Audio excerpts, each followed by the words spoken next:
pravite na vse skupaj, kakšna je odločitev? Ne vem, ni še, ampak jaz verjamem, da bo v redu. Kaj potem, ko bo v vaš vplit odločen? Ste pripravljeni? Ja, gremo naprej, potem začnemo graditi.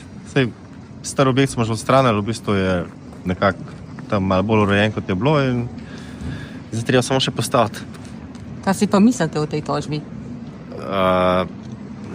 Nič si ne mislim, pa še ne bom komentiral raje. Mislim, škoda, ne? Škoda, da se v bistvu prišli nazaj nekaj, kar bi lahko že bilo postavljeno. Tako. V bistvu načrti so, zapravi v tisti, kolikor je bilo predvideno. Ja. Vse je gradbeno dovoljenje, vse je, v bistvu, vse je pripravljeno za štart. Tako da tako začnete. Ja, mislim, malo je pogojeno z meseci v letu zaradi vode in teh stvari, ampak ja, dvakrat na leto lahko začnemo in v tej akcijo.